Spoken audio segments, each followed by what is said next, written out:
Assalamualaikum warahmatullahi wabarakatuh. Salam sejahtera untuk kita semua. Semoga Tuhan Yang Maha Esa selalu melimpahkan kesehatan kepada kita sekalian. Dan tentunya semangat untuk tetap terus belajar.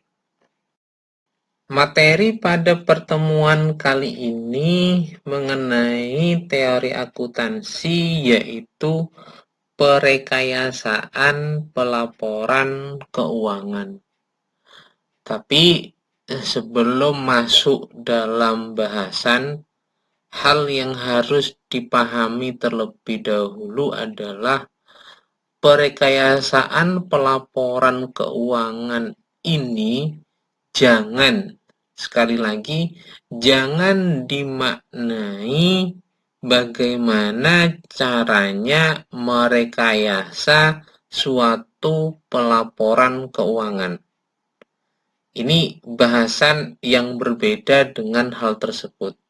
Ini kita lagi akan membahas perekayasaan pelaporan keuangan. Mohon untuk dipahami penjelasan berikutnya. Sebagaimana kita ketahui bahwa dalam hal pelaporan keuangan itu menyajikan bagaimana informasi akuntansi dalam suatu masyarakat atau negara diatur, disediakan dan disampaikan untuk mencapai tujuan tertentu, baik yang sifatnya sosial atau ekonomi. Pelaporan keuangan yang berjalan merupakan hasil dari perekayasaan pelaporan keuangan. Pelaporan keuangan meliputi struktur dan proses. Sebagaimana kita ketahui bahwa untuk membuat suatu pelaporan keuangan itu membutuhkan struktur dan proses. Struktur yang dimaksud dalam hal ini adalah kebijakan akuntansi yang harus ditaati oleh entitas dalam membuat laporan keuangan. Kebijakan tersebut itu bisa berupa standar akuntansi keuangan atau PABU yang lainnya. Nah, dalam hal proses, itu biasanya berkaitan dengan siklus akuntansi, di mana dalam siklus akuntansi kita pahami hal dalam membuat pelaporan keuangan dimulai dari adanya bukti transaksi. Bukti transaksi tersebut itu merupakan dasar bagi kita untuk melakukan pencatatan dan penjurnalan, sehingga dari catatan dan penjurnalan tersebut itu akan menghasilkan sebuah laporan keuangan. Ingat, yang dimaksud dalam perekayasaan pelaporan keuangan ini meliputi struktur dan proses dalam membuat sebuah laporan keuangan. Laporan keuangan atau ada istilah yang sering dipergunakan yaitu statemen keuangan, di mana statemen keuangan merupakan media utama atau ciri utama pelaporan keuangan. Sebagaimana kita ketahui bahwa laporan keuangan itu terdiri dari laporan laba rugi, laporan perubahan ekuitas, posisi keuangan atau neraca, laporan arus kas, dan catatan atas laporan keuangan. Nah, dalam menyusun laporan keuangan tersebut, prinsip akuntansi berterima umum atau PABU itu harus ditaati, terutama standar akuntansi yang menentukan bentuk, isi, dan susunan dari sebuah statemen keuangan. Prinsip akuntansi berterima umum yang ada di Indonesia itu adalah Pernyataan Standar Akuntansi Keuangan atau PSAK. Di sana disebutkan secara lengkap mengenai bentuk, isi, dan susunan dari sebuah statemen laporan keuangan. Pedoman resmi yang membentuk PABU ditetapkan dengan cara seksama. Sebagaimana kita ketahui dalam menyusun pernyataan standar akuntansi keuangan itu ditentukan atau dibuat oleh Dewan Standar yang dipilih dari orang-orang yang memang memiliki kapasitas dalam hal masalah ilmu akuntansi. Sehingga untuk memaknai perekayasaan pelaporan keuangan, kita harus ketahui bahwa perekayasaan pelaporan keuangan merupakan proses pemikiran logis dan objektif untuk membangun suatu struktur dan mekanisme pelaporan keuangan dalam suatu negara untuk menunjang pencapaian suatu negara. Perekayasaan melibatkan pemilihan dan pertimbangan ideologi, teori, konsep dasar, dan teknologi yang tersedia secara praktis dan teoritis dengan mempertimbangkan faktor lingkungan sebuah negara. Dari penjelasan tersebut itu dapat kita ketahui bahwa perekayasaan pelaporan keuangan itu melibatkan pertimbangan banyak hal dari yang namanya ideologi, teori, konsep dasar, dan teknologi untuk membangun sebuah struktur dan mekanisme pelaporan keuangan agar dapat dipahami oleh stakeholder dalam mencapai suatu tujuan.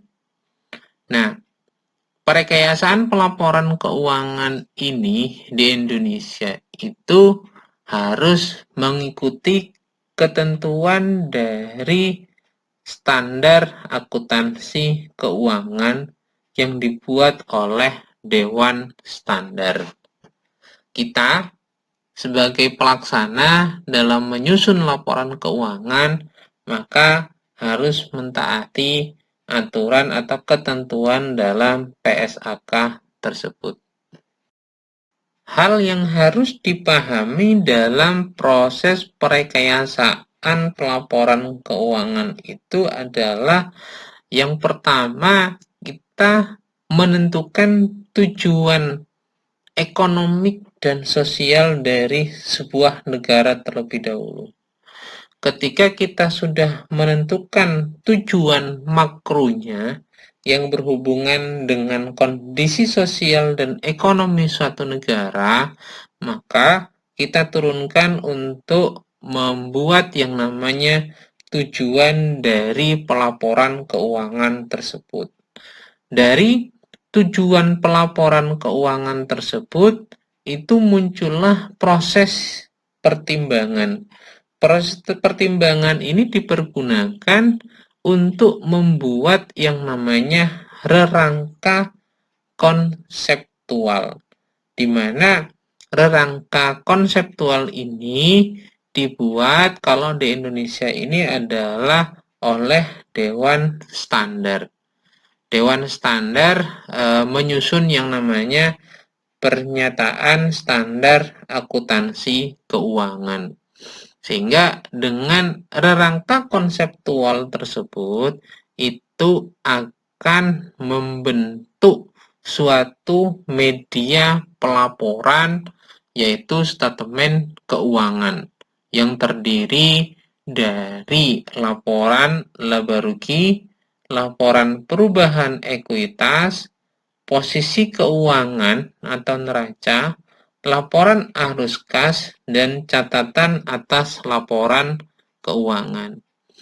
Media pelaporan yang berupa statemen keuangan tersebut itulah yang menjadi informasi akuntansi yang dibutuhkan oleh stakeholder, baik itu dari internal perusahaan ataupun dari eksternal perusahaan. Semua stakeholder itu membaca sebuah media pelaporan yang sama, sehingga tidak akan ada yang namanya multitafsir dari media pelaporan tersebut karena memiliki atau mendapatkan sumber informasi yang sama mengenai informasi akuntansi laporan keuangan. Sehingga untuk menyusun yang namanya perekayasaan pelaporan keuangan itu ada beberapa tahapan atau langkah-langkah yang harus dilaksanakan terlebih dahulu. Langkah yang pertama itu adalah penentuan konsep dasarnya. Kalau kita sudah menentukan konsep dasar dari yang namanya pelaporan keuangan tersebut, maka langkah yang kedua yang dapat kita lakukan yaitu penetapan tujuan pelaporan keuangan. Terus melakukan yang namanya identifikasi pihak yang berkepentingan terhadap laporan keuangan tersebut, yang biasanya disebut sebagai stakeholder, baik itu dari internal perusahaan ataupun dari pihak eksternal perusahaan. Langkah keempat yaitu pemilihan dan penentuan informasi yang diperlukan, sehingga kita akan mengetahui informasi apa saja sih yang dibutuhkan oleh stakeholder untuk menentukan langkah berikutnya, yaitu penentuan cara bagaimana menyampaikan informasi tersebut.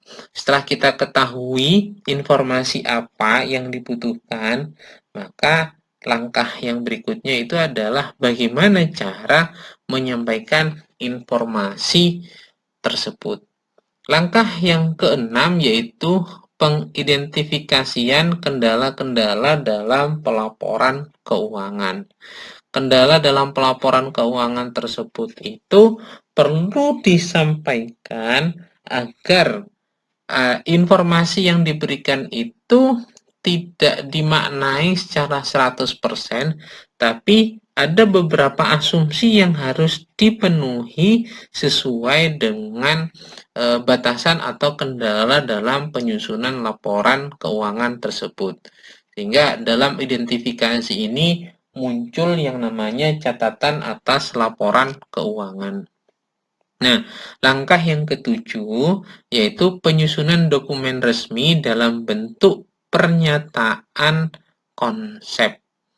Ini yang harus distandarisasikan sebagai dokumen resmi. Format pelaporan keuangan itu dalam bentuk apa saja, sehingga semua pihak yang berkepentingan dengan informasi laporan keuangan tersebut itu mendapatkan informasi yang sama.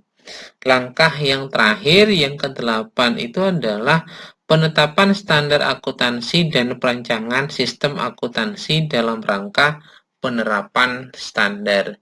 Ini biasanya dilaksanakan oleh Dewan Standar untuk membuat pernyataan standar akuntansi keuangan, sehingga para pihak yang berkepentingan dengan laporan keuangan dapat mempelajarinya. Dalam perekayasaan pelaporan keuangan ini, siapa saja sih yang diberikan kewenangan untuk melakukan yang namanya perekayasaan pelaporan keuangan tersebut? Yang pertama itu adalah orang atau badan yang dianggap ahli di bidang akuntansi. Nah, orang atau badan yang dianggap ahli di bidang akuntansi ini di Indonesia disebut sebagai Dewan Standar, sehingga yang memiliki hak atau ketentuan untuk membuat sebuah pernyataan standar akuntansi keuangan itu dilakukan oleh Dewan Standar. Yang berikutnya itu adalah orang atau badan yang mempunyai kekuasaan untuk menentukan peraturan pada tingkat nasional. Ini dilakukan oleh pemerintah sendiri.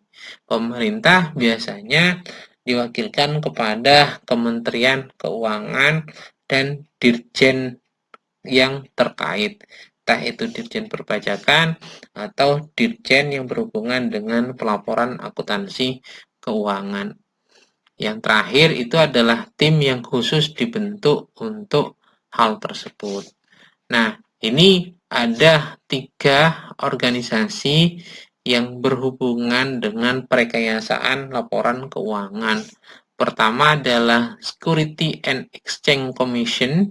Biasanya ini Bursa Efek Indonesia saat ini. Yang kedua itu adalah Otoritas Jasa Keuangan atau OJK. Kalau dulu itu adalah Bapepam. Yang terakhir itu adalah organisasi profesi atau unit dinas kepemerintahan. Kalau organisasi profesi ini berhubungan dengan Ikatan Akuntan Indonesia. Sedangkan kalau unit kepemerintahan sebagaimana yang tadi saya sampaikan biasanya berhubungan dengan Dirjen di Kementerian Keuangan. Bagaimana proses dalam membuat atau mengesahkan pernyataan standar akuntansi keuangan yang biasanya dibuat oleh Dewan Standar? Pertama itu adalah kita melakukan evaluasi masalah terlebih dahulu. Evaluasi masalah kita kumpulkan, selanjutnya kita lakukan yang namanya riset dan analisa untuk memecahkan masalah tersebut. Selanjutnya kita membuat diskusi dan penyusunan memorandum diskusi untuk memecahkan masalah yang ada didasarkan pada riset dan analisis yang telah dikumpulkan. Tahapan berikutnya adalah dengan pendapat terhadap memorandum diskusi tersebut. Apa sih yang dihasilkan dari memorandum diskusi yang telah dilaksanakan? Nah, dari hal tersebut, tahapan berikutnya itu adalah diskusi dan pertimbangan terhadap dengar pendapat. Ketika secara internal itu sudah dilakukan yang namanya bedah kasus melalui memorandum diskusi, maka kita mendengarkan pendapat dari pihak eksternal terlebih dahulu yang memiliki kapasitas dan kompetensi terkait masalah yang akan kita buat pernyataan standar akuntansi keuangannya. Langkah berikutnya adalah penerbitan draft pernyataan, exposure draftnya. Exposure draft ini kita sebar terlebih dahulu terhadap stakeholder yang membutuhkan informasi terkait dengan laporan keuangan untuk meminta pertimbangan atas tanggapan dari exposure draft tersebut. Selanjutnya adalah ketika kita sudah mengetahui tanggapan mengenai exposure draft tersebut, dibuat yang namanya keputusan untuk menerbitkan pernyataan yang telah dibuat tersebut. Ketika sudah ada keputusan, maka dibuatlah pengesahan secara resmi untuk membuat pernyataan standar akuntansi keuangan. Itu sih sebenarnya tahapan yang berkaitan dengan bagaimana cara menyusun sebuah standar akuntansi keuangan yang dilakukan biasanya oleh Dewan Standar. Setelah kita memahami cara atau proses dalam menyusun sebuah standar atau rangka konseptual, maka kita harus memahami manfaat atau fungsinya. Manfaat atau fungsi dari rangka konseptual itu adalah satu sebagai pedoman bagi penyusun standar. Dan yang kedua, menjadi acuan pemecahan masalah dalam praktek akuntansi. Karena kita ketahui kalau kita dihadapkan suatu problem dalam praktek akuntansi, maka kita akan mencari jawabannya dalam rangka konseptual ini. Yang ketiga adalah batas pertimbangan penyusunan statement keuangan. Pertimbangan apa saja yang ada dalam rangka tersebut itu yang menjadi dasar dan batasan dalam menyusun statement keuangan.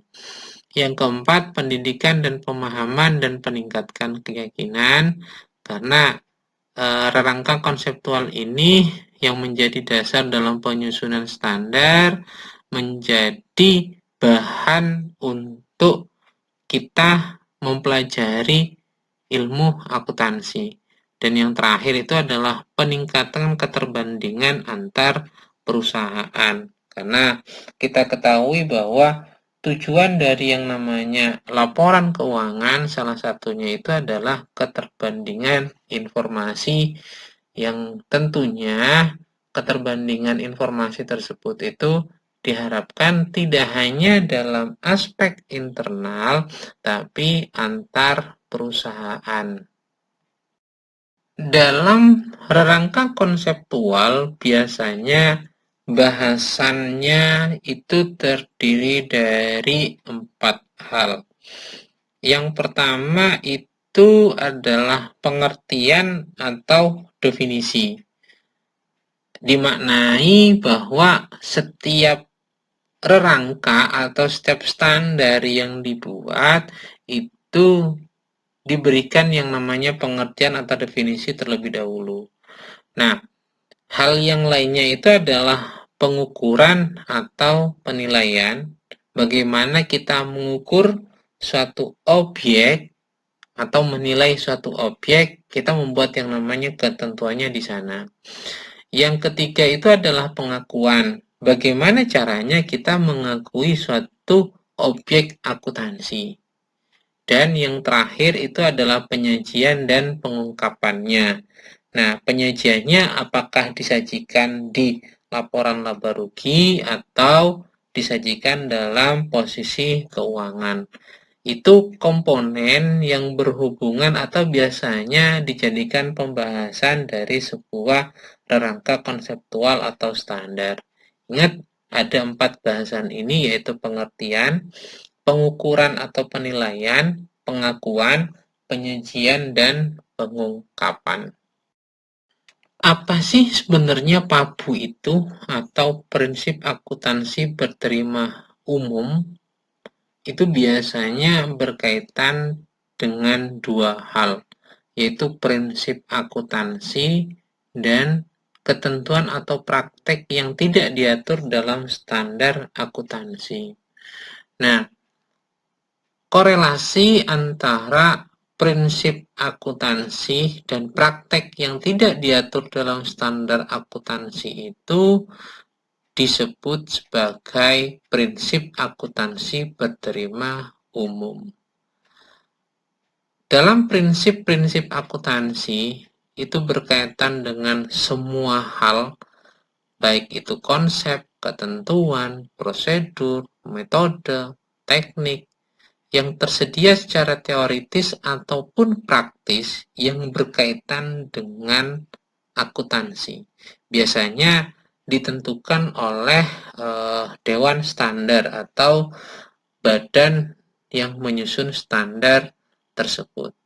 Nah, hal tersebut itu diartikan sebagai sebuah standar akuntansi.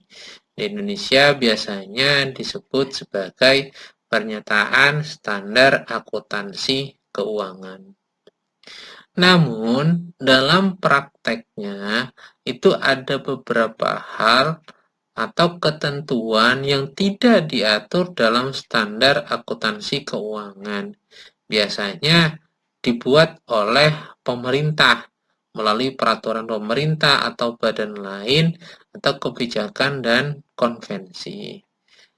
Namun, yang paling penting dalam ketentuan atau praktek yang tidak diatur dalam standar akuntansi tersebut itu dapat dilaksanakan secara sehat. Nah, antara standar akuntansi yang telah dibuat oleh Badan Penyusun Standar dengan praktek yang tidak diatur dalam standar akuntansi keuangan namun dapat dilaksanakan dengan baik secara sehat, maka kedua hal itulah yang menjadi istilah PABU, prinsip akuntansi berterima umum.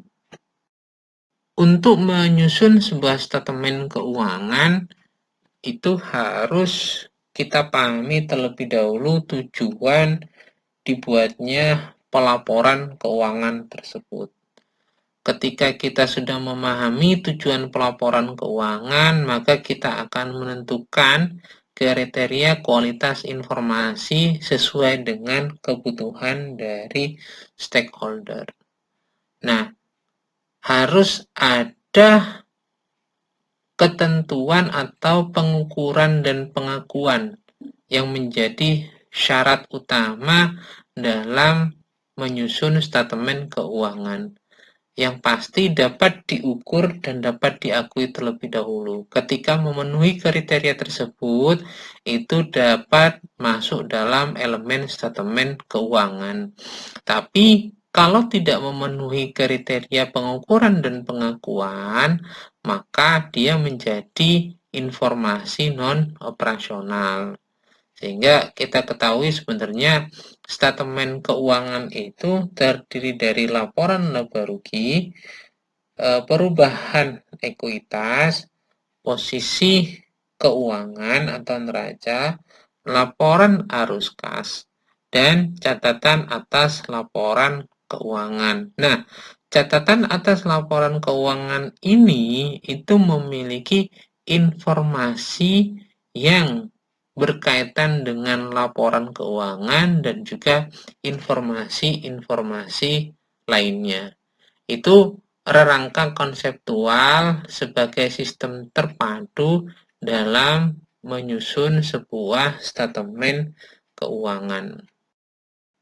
Kesimpulan yang dapat kita ambil dari materi perkuliahan hari ini adalah bahwa dalam proses perekayasaan pelaporan keuangan itu harus melalui rangka konseptual terlebih dahulu, di mana rangka konseptual ini menjadi sebuah dasar untuk menyusun standar akuntansi. Namun dalam prakteknya tidak semua pelaksanaan itu ada standar akuntansinya, sehingga muncul istilah prinsip akuntansi berterima umum, di mana prinsip akuntansi berterima umum ini terdiri dari standar akuntansi dan ketentuan lainnya yang tidak diatur dalam standar akuntansi, namun bisa dilaksanakan secara wajar dan sehat. Dalam prinsip akuntansi berterima umum itu pada akhirnya kita akan melihat 3 elemen yang saling berkaitan. Yang pertama itu adalah yang menyusun dan menyajikan laporan keuangan sesuai dengan sistem informasi akuntansi, yaitu pihak manajemen perusahaan, pihak manajemen suatu organisasi. Mereka yang memiliki kewajiban untuk menyusun dan menyajikan laporan keuangan sesuai dengan standar akuntansinya. Selanjutnya, laporan keuangan tersebut atau statement keuangan tersebut itu diaudit oleh auditor independen.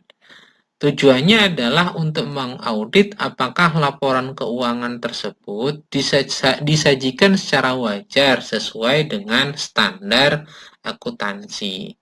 Maka auditor independen ini membuat yang namanya laporan auditor. Nah, laporan auditor ini yang kadang dijadikan dasar oleh stakeholder untuk menganalisis dan menginterpretasikan sesuai dengan kebutuhannya. Tapi kadang ada juga laporan keuangan yang tidak membutuhkan laporan audit. Sehingga laporan keuangan tersebut itulah yang dijadikan dasar oleh stakeholder untuk dianalisa dan diinterpretasikan. Siapa saja stakeholder di sini? Stakeholder itu baik dari internal ataupun eksternal perusahaan, berupa investor, kreditor, pemerintah, pelanggan, masyarakat umum, bahkan karyawan pada perusahaan tersebut. Nah, ini yang berkaitan dengan proses perekayasaan pelaporan keuangan.